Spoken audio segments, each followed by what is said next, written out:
joyaux, bienvenue sur ma chaîne, j'espère que vous allez bien. Alors, et si aujourd'hui on décidait de dire stop au mensonge du diable? Qu'en pensez-vous? Que dites-vous de ça?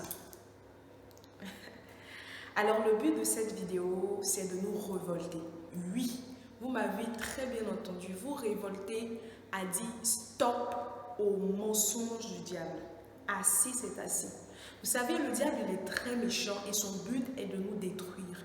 C'est de nous éloigner de Dieu, nous fait croire que Dieu, notre péché est trop grand, est trop lourd pour Dieu, que Dieu ne peut pas nous pardonner, que Dieu est déçu de nous, que nous avons fait une grosse erreur. En fait, c'est de nous remplir de culpabilité, nous éloigner tout simplement de Dieu, pensant que Dieu ne peut pas nous pardonner, voilà, ou que nous sommes rejetés par Dieu, alors que c'est faux. Je dis bien, c'est faux. Alors aujourd'hui, comme vous l'avez vu dans le titre de la vidéo, c'est une story time. Qui en anglais, ça veut dire en français temps d'histoire. Donc c'est un petit temps que je dédie à une histoire. Voilà, je décide de vous raconter une histoire. Donc, je vous raconte mon histoire, une petite partie de mon histoire. Voilà. Alors on commence. D'accord, il faut d'abord dire que je vais vous raconter l'histoire de mon travail. Voilà. Et pour ceux qui ne savent pas, je suis en France et je suis venue en France dans le cadre de mes études. Du coup, je fais un master en droit des affaires et fiscalité. Et quand je suis venue en France, je ressentais le désir de travailler. Du coup, tout compte fait, j'avais pas le choix, je devais travailler. Du coup, je dis à ma soeur, ah, je veux travailler. Ma soeur s'appelle Leslie, donc je l'appelle Couronne, on s'appelle Couronne, donc gros coucou à elle, gros bisous à Couronne. Couronne, gros bisous à toi si tu me suis. Alors donc, je lui dis je veux travailler et je lui demande des conseils, tout ça. Il me dit c'est bien, voilà. Au début, elle me disait mais prends le temps d'abord de te reposer, tu viens d'arriver, voilà, qu'est-ce qui presse? Mais moi, je voulais travailler. Et elle m'a dit d'accord. Et elle a en parlé à une de ses amies, bon, une de ses sœurs aussi. En fait, ce qu'il faut savoir, c'est que ma sœur est venue un an avant moi. Donc, elle est venue en France un an avant moi. Du coup, elle résidait sur un tuteur. Alors, elle était en de très bons termes avec la petite sœur de son tuteur, voilà, qui s'appelle Ornella. Ornella, je te fais un gros bisou, gros big up à toi. Voilà, vous comprendrez parce que c'est par elle que j'ai eu ce boulot-là. Voilà, donc je dis merci beaucoup à Ornella. Donc elle contacte Ornella et dit ah Ornella, ma soeur veut travailler, tout ça. Et Ornella dit d'accord, il n'y a pas de souci, je vais parler d'elle à mon patron. Voilà, sachant que Ornella travaille dans un Burger King. Voilà, c'est un job étudiant. Voilà. Donc elle parle de moi à son patron dit ok, vous savez, Dieu m'a fait tellement grâce, je n'ai même pas cherché le boulot est venu à moi. Je n'ai même pas eu le temps de déposer mon CV, ma lettre de motivation partout dans tous les magazines de France, de Paris, que Dieu a emmené à moi sur un plateau d'or, un job. Il m'a dit ma fille, c'est ton cadeau. Donc, je bénis le Seigneur.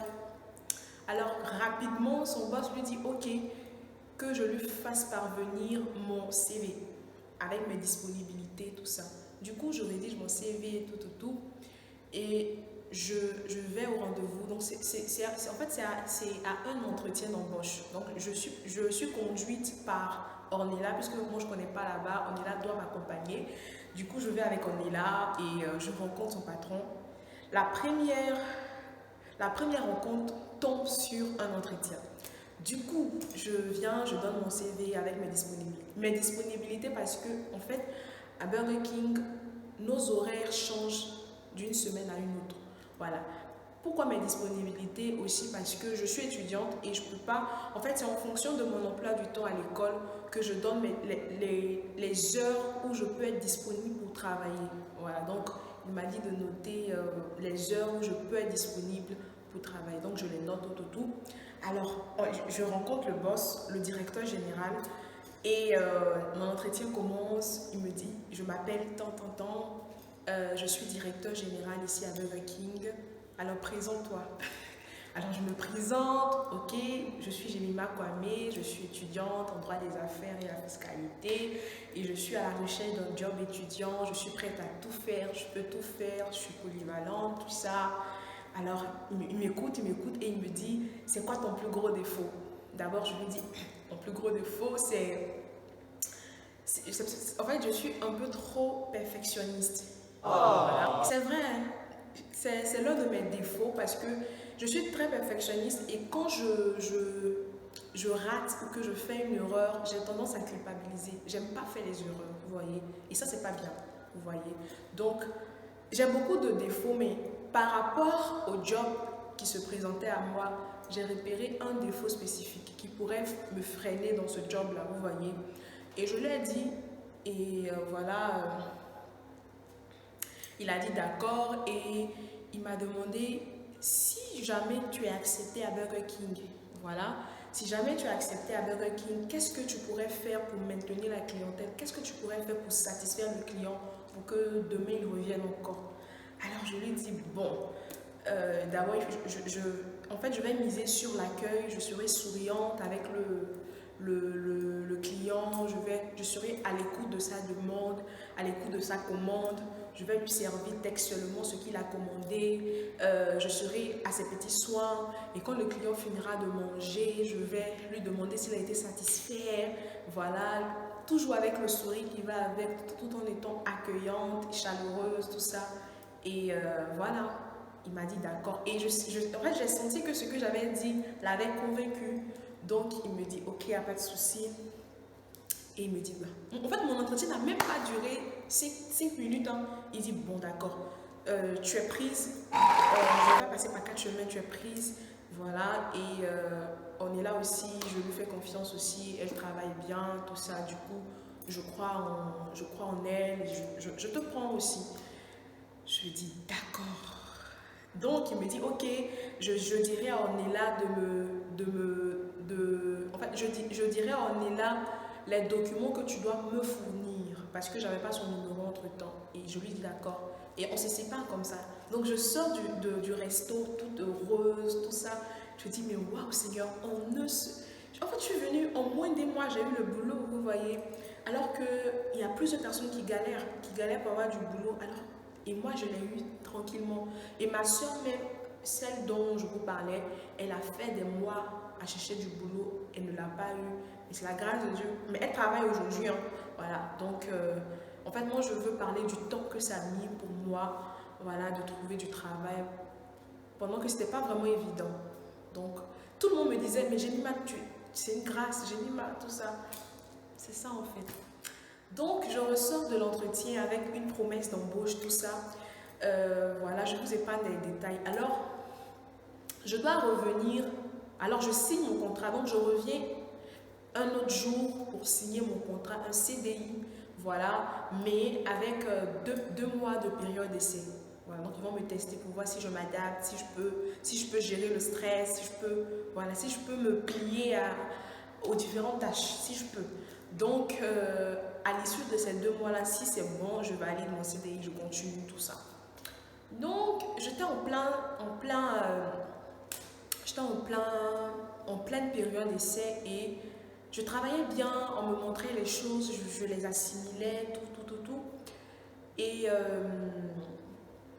un jour, j'ai écrit à mon boss, à mon directeur, lui qui a fait mon entretien d'embauche, je lui ai dit, ah, monsieur, voilà, je suis venue, ça fait quelques temps, et j'aimerais que vous me donnez votre avis sur mon travail. Est-ce qu'il y a quelque chose à améliorer ou est-ce que c'est bien, tout ça?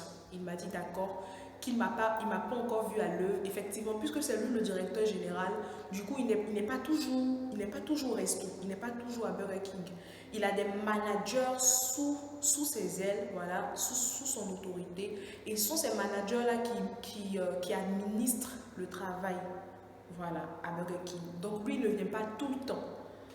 Donc, il m'a dit, ok, le lendemain du jour où je l'ai écrit, il m'a dit, ok, le lendemain, je serai au travail, du coup, je pourrai mieux te voir et je pourrai juger ton travail. J'ai dit, ok, pas de souci. Donc, le lendemain, on va au travail, on me met au snack. Le snack, en fait, quand tu es embauché à Burger King, tu es en ton boss en tant qu'un salarié polyvalent. Ça veut dire que tu peux être à la caisse, voilà, c'est-à-dire tu peux saisir la commande des gens, tu peux encaisser, voilà. Tu peux être aussi, en fait, tu peux servir les burgers, ou tu peux être en cuisine, ou tu peux laver certaines choses, ou bien tu peux être en salle, tu peux faire beaucoup de choses.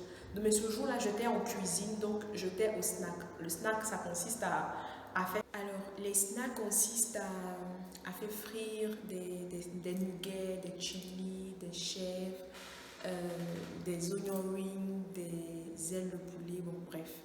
Du coup, c'était là-bas que j'étais et j'ai demandé. Donc, après le rush, c'est la partie de la journée où on a assez de clients, c'est entre midi et 14 heures, puisque nous sommes dans le secteur de la restauration. Donc, très souvent, pendant les pauses déjeuner, les gens viennent manger. Donc, c'est le moment de la journée où il y a beaucoup de clients. Il faut gérer ces commandes-là. Il faut les gérer très rapidement. C'est le stress et c'est très chaud, c'est très speed aussi.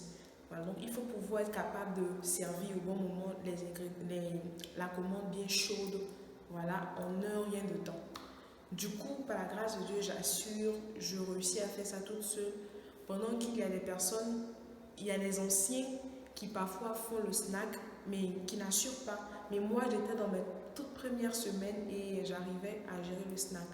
Du coup, je l'ai fait et quand on a fini le rush, mon boss est venu, il m'a regardé, il m'a dit, c'est bien, c'est parfait, tu as géré.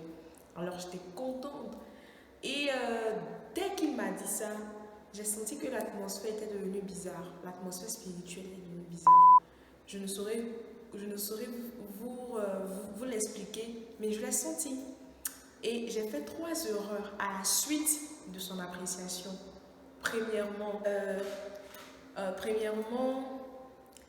j'ai voulu aider quelqu'un qui était au fric parce que moi j'avais fini mes snacks, il n'y avait pas de commande. Donc, pour ne pas rester statique, j'ai voulu aider, j'ai voulu proposer mon aide à quelqu'un. Du coup, je suis allée chercher la sauce cheese. La sauce cheese, c'est la sauce fromage qui consiste à manger celui-là avec les frites.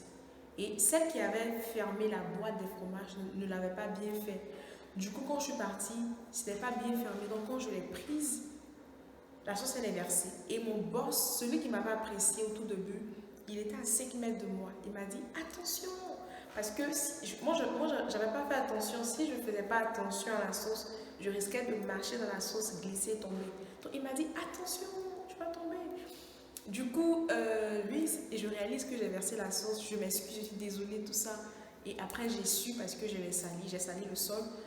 Ça, c'était ma première faute. Ma deuxième faute,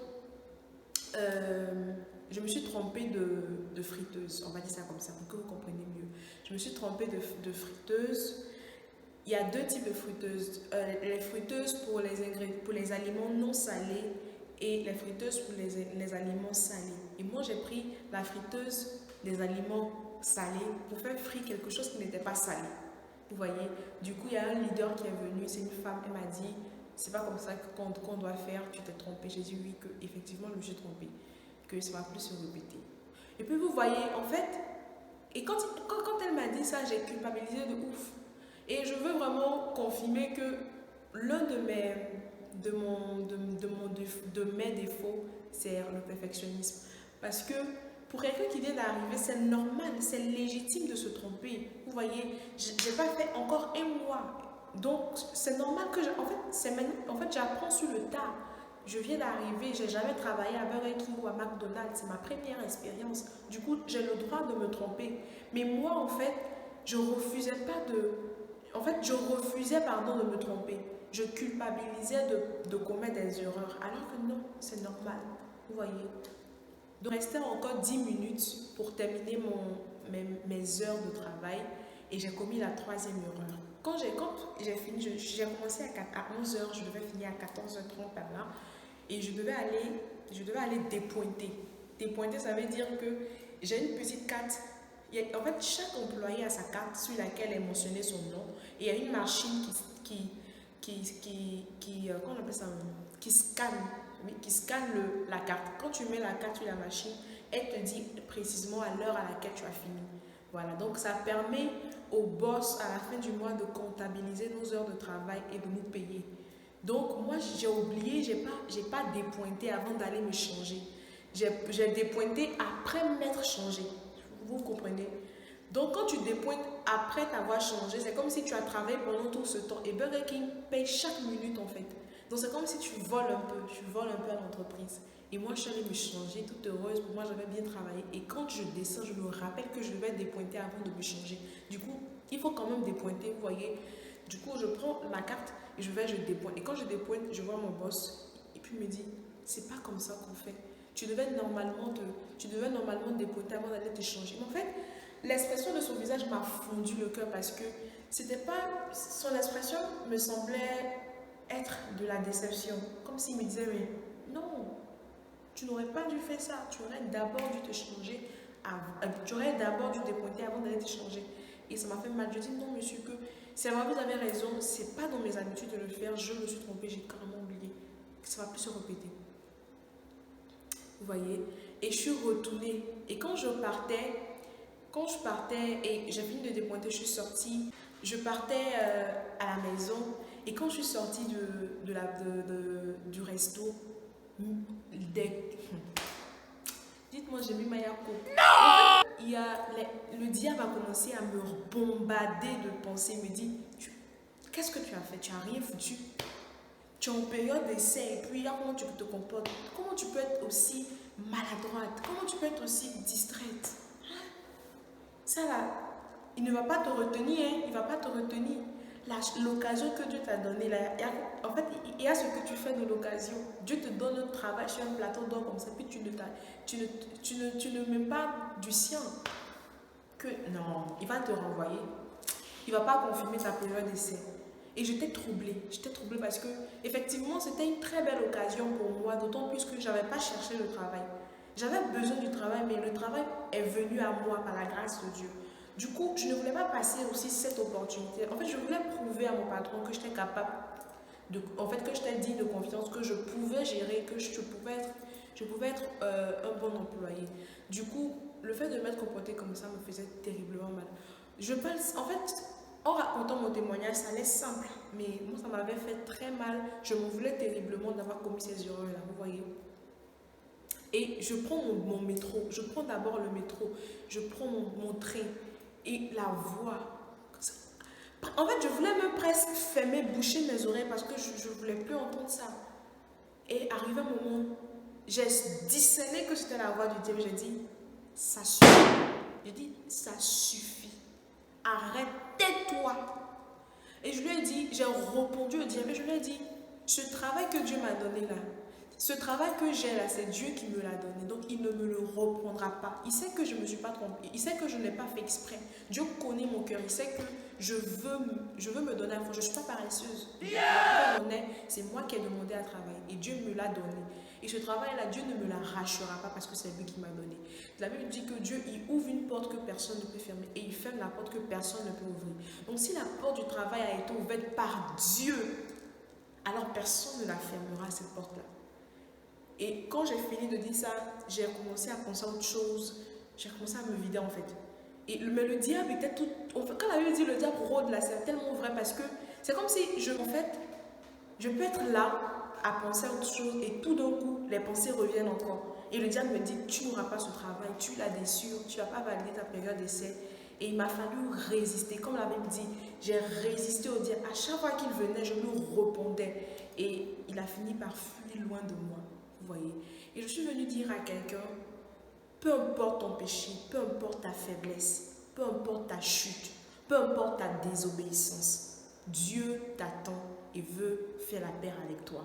Tu n'as pas à t'éloigner de Dieu, bien au contraire. C'est parce que tu es tombé que tu as besoin de Dieu pour te relever. Le but du diable, c'est de t'éloigner de Dieu. C'est un peu comme un lion qui veut dévorer sa proie. Il va attendre que la troupe s'éloigne pour bondir sur une brebis égarée ou isolée. Il en est ainsi du diable. Voilà. Donc, son but, c'est de t'éloigner de Dieu au maximum, de t'éloigner de ta communauté chrétienne pour mieux te manger. Parce que quand il va te bombarder de pensées de culpabilité, tu ne pourras plus te défendre parce que tu seras affaibli. Et là, il pourra t'avoir. Donc, peu importe ce que tu as fait, peu importe ta faute, relève-toi.